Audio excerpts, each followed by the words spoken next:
Shanti mantra from Atharvana Upanishad. Om Bhadram Karnebhi Shrunuyama Devaha Bhadram Pashyemakshabir Yajatraha Sthirayangaihi Stushtuvan Swastanobihi Vishema Devahitam Yadayuhu Swastina Indro Vrudrashravaha Swastina Pusha Vishwavedaha Swastina Starksho Arishtanemihi Swastino Bruhaspatir Dadato Om Shanti Shanti Shanti. Shubhodaya. Good morning all. And we have been covering the different shades of yoga, that 4 dimensions of yoga: Karma Yoga, Bhakti, Raja and Jnana Yoga, 4 dimensions of yoga. We have been covering in the Karma Yoga also different shades of Karma Yoga. We have been covering that. We started off saying that karma, definition of karma is kar means tax, ma means know that you have to pay the tax. It's we can get away manipulating our account books and get away not paying the tax to the local government, but in the divine law nobody can get away paying the tax to the Creator. We had to. He knows how to extract the tax from us. Kar means tax, ma means know that you have to pay. It's he knows how to extract the tax from you. He can't bypass, he can't hide from him. That is the Karma Yoga, another one dimension. And another dimension of Karma Yoga, we saw Karma Yoga opens up akarma, vikarma, sakama karma, nishkama karma. Akarma means, yes, we have an obligation, we have ability, still we don't want to do that one.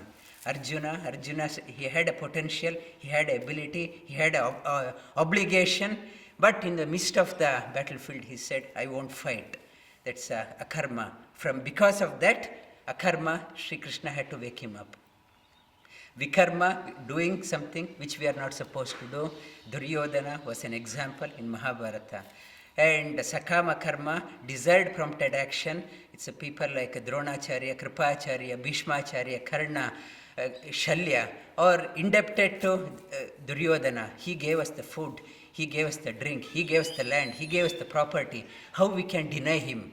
We have to please him. That desired prompted action, it bound them, it ultimately led to their downfall. And Nishkama Karma is Nishkama Karma, we saw that one.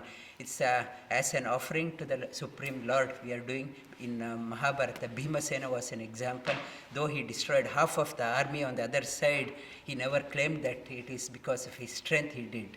As an offering to the Supreme, he is fighting the war, he was saying. It's 4 characters have been, it's depicted in different types of yoga. And Karma Yoga that last week we touched upon the 3 types of karma, that Prarabdha Karma, Sanchita Karma and Agami Karma. That it's Prarabdha Karma, one we cannot escape that one. And it's Agami Karma, it will come into action in the future, in the whatever action I am doing, it will bear the fruit in the future days. And Sanchita Karma, it will play into action very soon. It's 3 types of karma we saw. And another dimension of Karma Yoga, that Karma Yoga, when we do many of us, we said we are stressed out. We are stressed out at work, at family, in the social gathering, or whatever reason we say we are stressed out. And the definition of stress, that it's interesting to know that what is why we are getting stressed. Definition of stress, if you are an electrical engineer, there is a definition for the stress. Resistance to flow is called as stress. It's a resistance to flow of the current is called as resistance. That is called as ohm in the electric science. It's a high conductor. We need a high conductor. That's why they are going for a better conductor, so that less wastage is there. If you use less conductive material, there is a lot of wastage happens. That's why they are going for a superconductor. And that is it's a resistance to flow. It is in the electric science. If you come to fluid dynamics, that's a fluid dynamics, the resistance is called as viscosity. Viscosity is called as resistance to flow. It's a highly viscous fluid. It's very slow to move. That is because of the viscosity, resistance. And for us, resistance to flow of thought. It's if somebody is saying something and resistance, I can't absorb properly. I get there's a resistance builds up. And stress builds up in the physical level and in the mental level. In the physical stress leads to physical injuries, and mental stress lead to psychosomatic diseases. Soma means body, psycho means head. Both head and body related injuries, body related problems comes, stress related problem. And it's why we get stressed. It's one way, the quick way of relieving the stress. We can make an experiment. If you start working on only micromanagement, only trivial things, what is happening only today, what is happening in next hour, if you keep on looking only on that one, you get stressed out. In the share market also, that every time share crashes, they show a picture, somebody is holding a hand on the head. It's small that we don't have long-term objective, only short-term objective. 1 day, 1 month, it's a small things, we get bogged down. And one way of relieving the stress, it is to have a long-term ambition. Plan for the 5 years for your life. Plan for 10 years. Plan for this life. Yes, I have born. What I should get out of this life is 10 years. Towards the end of my life, where I should be. Say if I am 80 years or 90 years, where I should reach.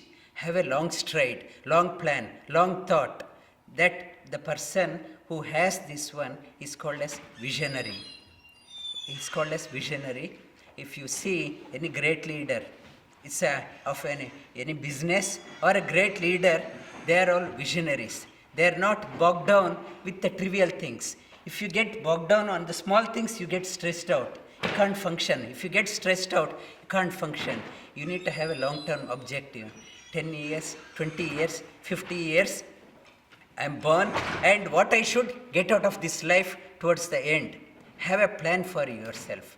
Then you don't get bogged down with the trivial things. And Karma Yoga says freedom not from action. It's not freedom from action. Freedom in action is called as Karma Yoga. Freedom from action, Arjuna wanted to take that one, he wanted to run away. He said, Krishna says, you can't have a freedom from action. Whatever situation, there is a reason why you are in that situation. In a family or in a workplace or whatever, there is a lesson to be learned in that place. It is not running away, is not the solution. Freedom in action. Discover the freedom in action, that is the Karma Yoga. Try to learn from that one. And Sri Krishna says, it's whatever that we can't say that no one can remain idle even for 1 minute. That running away, escaping from the karma is not possible. Even 1 second, either we are mentally, we are thinking something, we are breathing something. It's some action is happening in the mental level or somatic, psychosomatic I mentioned. Some action is happening. Nobody can run away and try to discover the freedom in action. That is the path to the liberation. It's a freedom through the Karma Yoga. And to do that one, to the long-term objective, we need to have a long-term objective. Long-term goal, it's what I should get out of this life. It's everyone's desire, it's whatever means, it's a freedom from suffering. That either we are, everyone goes to that. It's a moksha, liberation. Liberation is called as freedom from suffering. Is called as it's a liberation. It's a long-term objective. Enough of this one. Coming and going. It's a, if a new car, if I have a new car, if I purchase a new BMW car or a Porsche car, yes, first time it's a very thrill. I want to go for a long drive. 2 times less thrill, 5 times less thrill. After 1 year, oh, what a burden. So maintenance is a problem. That is a problem. Fuel is expensive. And whatever that sooner or later, this life, and we see enough of coming and going. I want get emancipated. There it comes a devotion. Sri Krishna says, you can have that goal, and to achieve that one, no other means is possible.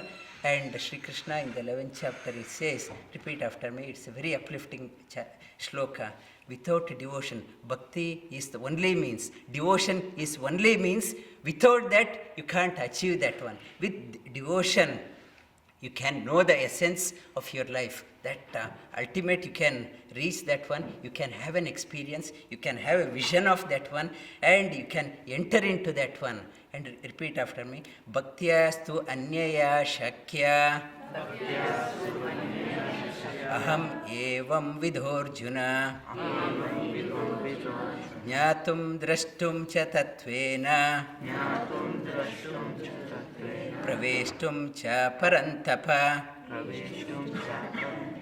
Parantapa means he's not talking to a lazy man, lazy person. Parantapa, man of action, man of ambition. You have skill, you have ability, you can reach that one. He's motivating everyone. Don't think you can't do that one. You have ability. Get up. You can achieve that one. And have a devotion. Through devotion, you can achieve that one. And what are the qualities to reach that one? He says, what are the qualities we have to inculcate? Santushto satatam yogi. Repeat after me. Santushto satatam yogi. Yatatma dridanischayah. Mayarpita mano buddhi. Bhakti sachame priyaha. But it's a santushta, always happy, always contented, not bogged down with the trivial things, not get stressed out, agitated. Try to be always happy, be contented. Santushto sata, be contented with what you have. Yathatma dridanischaya, mayarpita, it's a, do not, try to let it go, that not to hang on like a spider. If he wants to move one foot, it has to leave the other foot. And in our, we hang on, try to hang on to that one. We will try to hang on to the things. We have to let it go, let it go, let it go. If you want to climb the ladder, you have to let the one hand up, then only you can climb up. Let it go. Try to be happy, be contented. Santushto, that's the quality you have to acquire. Try to be happy, try to be contented, whatever you have, and have it's an attitude of gratitude. Whatever you are doing, offer it to the Supreme Lord.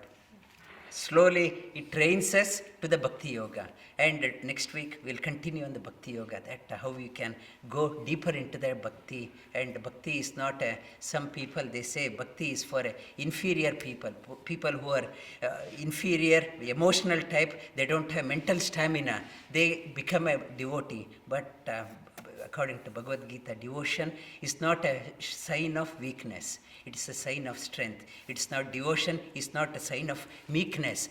It's a surrendering to everyone. It is not accepting everything is not the bhakti. Accepting, understand, to know what is to be understood. And it's Madhvacharya, it says bhakti, devotion you get when you realize the Mahatmya Jnana, the greatness of that person. When you realize the devotion, humility comes naturally. To know the greatness of that person, greatness of the highest, when you realize that one, humility comes, surrender. And what happens after that will continue next week. Lie down on your back.